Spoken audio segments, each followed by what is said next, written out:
Are you ready, kids? Ayo, Kapten. I can hear you. Ayo, Kapten. Move! Move. SpongeBob SquarePants! Nyum, nyum, nyum. Kami back. SpongeBob SquarePants! Yum, yum, yum. Come on back.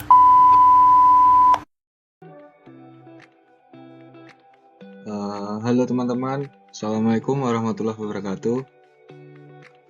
Perkenalkan, saya Muhammad Taufikul Hidayat dengan NIM akhir 065 dari Program Studi Akuntansi Syariah Universitas Islam Negeri Salatiga. Baik, di sini saya akan sedikit menjelaskan tentang manajemen risiko. Langsung saja kita pada slide selanjutnya, yaitu apa itu manajemen risiko. Nah, manajemen risiko adalah proses sistematis untuk mengidentifikasi, menganalisis, mengevaluasi, dan mengendalikan risiko dalam suatu organisasi atau proyek, yaitu yang bertujuan manajemen risiko untuk mengurangi atau meminimalkan dampak negatif dari risiko dan memaksimalkan peluang yang ada. Nah, langkah-langkah umum dalam manajemen risiko itu biasanya yang pertama ada identifikasi risiko sendiri, kemudian ada analisis risiko, lalu evaluasi risiko, pengembangan strategi pengelolaan risiko, kemudian implementasi dan pelaksanaan, serta pemantauan dan tinjauan. Kemudian ada tujuan daripada manajemen risiko sendiri, yaitu yang pertama melindungi aset, di mana melindungi aset organisasi termasuk manusia, properti, keuangan, reputasi, dan sumber daya lainnya dari kerugian atau kerusakan yang disebabkan oleh risiko. Kedua, mengurangi kerugian. Di sini mengurangi atau meminimalkan kerugian yang timbul akibat terjadinya risiko, baik dalam bentuk kerugian finansial, kerugian operasional, atau kerugian lainnya. Ketiga, meningkatkan keselamatan. Meningkatkan keselamatan dan kesejahteraan pegawai, pelanggan, atau pemangku kepentingan lainnya melalui identifikasi dan pengendalian risiko yang berpotensi membahayakan. Kemudian keempat, meningkatkan kepatuhan. Meningkatkan kepatuhan terhadap peraturan, hukum, peraturan, atau standar yang berlaku dengan mengidentifikasi dan mengendalikan risiko yang terkait. Kelima, mengoptimalkan peluang. Maksudnya adalah mengidentifikasi peluang yang dapat meningkatkan kinerja atau keuntungan organisasi, serta mengelola risiko terkait untuk memaksimalkan peluang tersebut.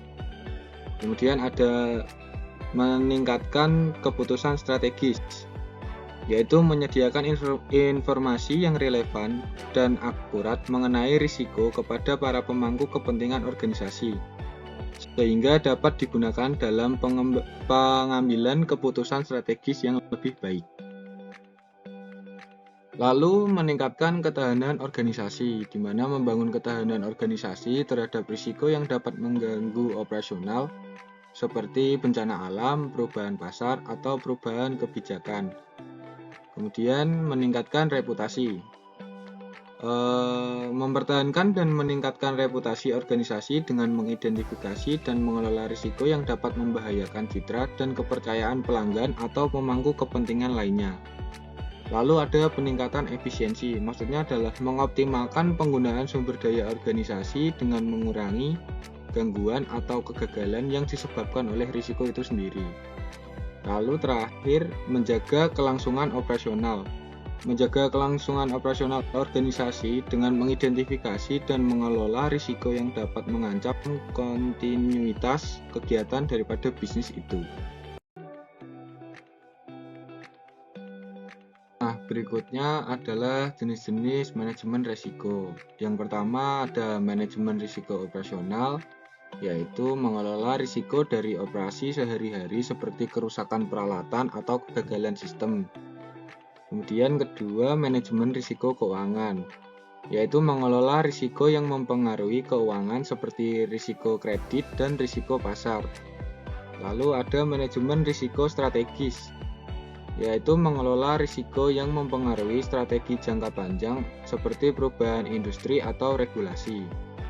Keempat, manajemen risiko kepatuhan, yaitu mengelola risiko ketidakpatuhan terhadap peraturan dan hukum. Lalu, manajemen risiko hukum. Manajemen risiko hukum yaitu mengelola risiko yang terkait dengan masalah hukum seperti gugatan hukum atau perselisihan kontrak. Kemudian ada manajemen risiko reputasi, yaitu mengelola risiko yang dapat merusak citra dan reputasi organisasi. Kemudian ada juga manajemen risiko proyek. Manajemen risiko proyek yaitu mengelola risiko dalam pelaksanaan proyek seperti keterlambatan atau over budget. Lalu ada manajemen risiko informasi dan teknologi, yaitu mengelola risiko yang terkait dengan teknologi informasi dan data seperti serangan cyber atau lainnya. Kemudian ada manajemen risiko lingkungan, yaitu mengelola risiko dari dampak lingkungan seperti bencana alam. Dan yang terakhir ada manajemen risiko keselamatan dan kesehatan kerja atau K3, yaitu manajemen yang mengelola risiko yang mempengaruhi keselamatan dan kesehatan karyawan.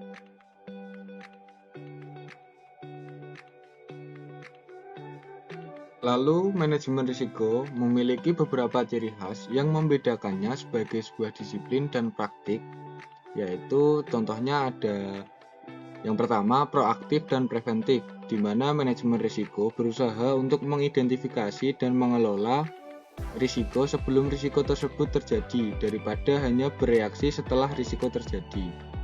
Kemudian kedua, berbasis data dan analisis, yaitu menggunakan data historis, statistik, dan model prediktif untuk menilai risiko dan dampaknya. Kemudian pendekatan ini memungkinkan pengambilan keputusan yang lebih informatif dan akurat. Lalu ketiga, komprehensif dan sistematis, di mana pendekatan yang mencakup semua jenis risiko, yaitu keuangan, operasional, strategis, dan lain-lain, secara sistematis dan menyeluruh, yang memastikan bahwa tidak ada risiko yang diabaikan. Kemudian keempat, terintegrasi dengan proses bisnis. Maksudnya adalah manajemen risiko bukan aktivitas yang berdiri sendiri tetapi diintegrasikan dengan semua proses bisnis dan keputusan strategis. Hal ini memastikan bahwa manajemen risiko menjadi bagian dari budaya organisasi. Lalu kelima, berfokus pada pengurangan dampak dan probabilitas, yaitu mengimplementasikan strategi untuk mengurangi kemungkinan terjadinya risiko dan dampaknya jika risiko tersebut terjadi, yang melibatkan pengendalian internal, diversifikasi, atau transfer risiko. Lalu ada peningkatan berkelanjutan, yaitu melibatkan proses yang berkelanjutan untuk memantau, meninjau, dan memperbarui strategi manajemen risiko sesuai dengan perubahan lingkungan internal dan eksternal. Seperti audit dan penilaian berkala dilakukan untuk memastikan efektivitas dan relevansi. Lalu ada transparansi dan komunikasi, di mana membutuhkan komunikasi yang jelas dan terbuka mengenai risiko dan strategi manajemen risiko. Kemudian laporan risiko dan strategi mitigasi disampaikan secara berkala kepada pemangku kepentingan.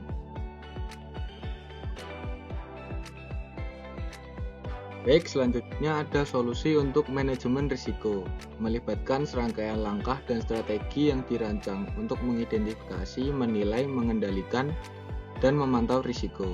Nah, berikut ada beberapa solusi yang umum digunakan dalam manajemen risiko, yaitu yang pertama ada identifikasi risiko, yang di dalamnya ada analisis SWOT, brainstorming, dan checklist, di mana analisis SWOT itu menganalisis kekuatan, kelemahan, peluang, dan ancaman organisasi. Kemudian brainstorming sendiri melibatkan tim dalam diskusi untuk mengidentifikasi potensi risiko. Kemudian checklist menggunakan daftar risiko yang mungkin terjadi berdasarkan pengalaman sebelumnya. Lalu kedua ada penilaian risiko. Penilaian risiko sendiri dibagi menjadi dua, yaitu penilaian kualitatif dan penilaian kuantitatif.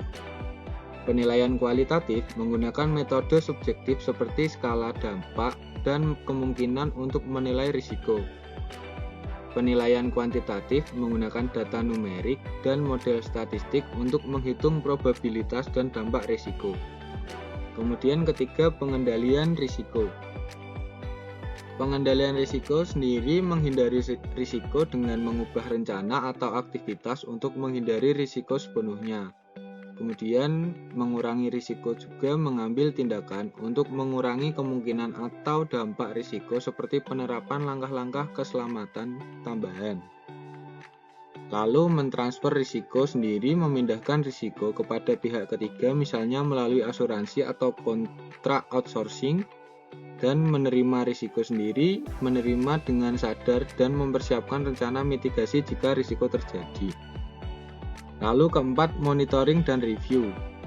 Di dalamnya ada pemantauan berkelanjutan, yaitu memantau risiko secara berkelanjutan untuk mengidentifikasi perubahan dalam profil risiko, dan juga ada audit dan review yang dimana untuk memastikan efektivitas tindakan pengendalian risiko.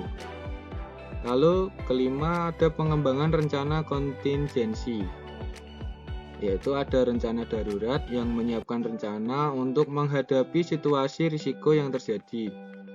Lalu pelatihan dan simulasi untuk memastikan kesiapan tim dalam menghadapi risiko. Kemudian ada penggunaan teknologi dan alat manajemen risiko, yaitu seperti RMS atau sistem manajemen risiko, dan yaitu menggunakan perangkat lunak RMS untuk mengidentifikasi, menilai, dan mengelola risiko secara sistematis. Dan juga ada analisis data dan big data yang digunakan untuk mengidentifikasi pola dan tren risiko yang mungkin tidak terlihat. Lalu terakhir, komunikasi dan pelaporan, yaitu laporan risiko sendiri jelas untuk mengatur supaya dapat digunakan untuk memangku kepentingan, dan ada juga komunikasi terbuka untuk mendorong komunikasi terbuka mengenai risiko dan tindakan pengendalian di seluruh organisasi. Di sini kita akan masuk pada analisa manajemen risiko dengan mengambil contoh studi kasus pada PT Jamu Nyonya Menir. Oke, pada jamu Nyonya Menir ini adalah salah satu merek jamu tertua dan paling terkenal di Indonesia, didirikan oleh Nyonya Menir pada tahun 1919. Perusahaan ini dikenal dengan berbagai produk jamu tradisional yang dibuat dari resep turun-temurun dan bahan-bahan alami. Nah, namun seperti banyak perusahaan lain, jamu Nyonya Menir juga menghadapi berbagai risiko yang dapat mempengaruhi operasional dan keberlanjutannya.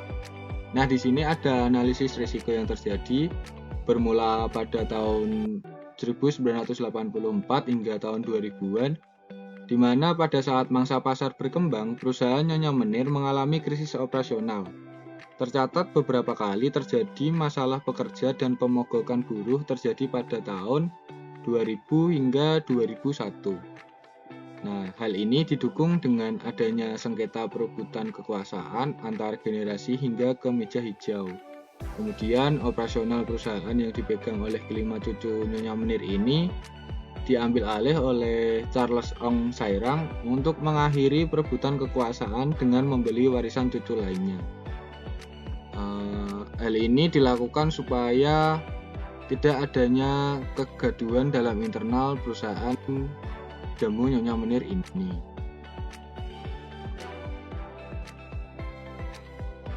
Dari sedikitnya latar belakang di atas, dapat disimpulkan dengan penerapan manajemen risiko yang efektif, jamu Nyonya Menir dapat mengatasi tantangan yang ada dan memanfaatkan peluang untuk tetap bersaing di pasar, yaitu dengan melalui identifikasi, analisis, evaluasi, dan pengendalian risiko. Di mana identifikasi risiko dini itu dapat dilakukan untuk mencakup pemantauan kondisi kerja karyawan serta mengidentifikasi potensi konflik internal di antara pemegang saham atau keluarga. Lalu analisis di sini adanya komunikasi dan transparansi, di mana komunikasi dan transparansi yang terbuka dan transparan antara manajemen dan karyawan dapat membantu mencegah ketidakpuasan yang dapat berujung pada pemogokan atau masalah tenaga kerja lainnya. Transparansi juga penting dalam mengelola ekspektasi pemegang saham dan menghindari konflik internal. Lalu untuk evaluasi dan peningkatan kesejahteraan karyawan, ini dapat dilakukan secara rutin terhadap kondisi kerja dan kesejahteraan karyawan, serta menerapkan kebijakan yang mendukung keseimbangan kerja hidup dengan tunjangan yang kompetitif dan lingkungan kerja yang positif untuk mengurangi risiko pemogokan dan ketidakpuasan pekerja.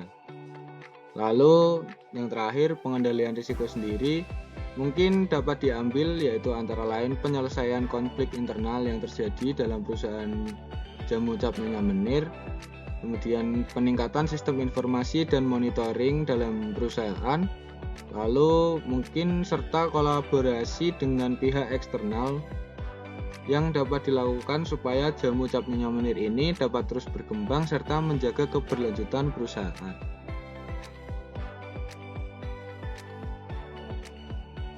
Nah, mungkin itu saja yang bisa saya sampaikan. Kurang lebihnya mohon maaf apabila ada kekurangan dan kesalahan kata yang tidak disengaja. Mohon dimaafkan. Wabillahi taufik wal hidayah. Wassalamualaikum warahmatullahi wabarakatuh.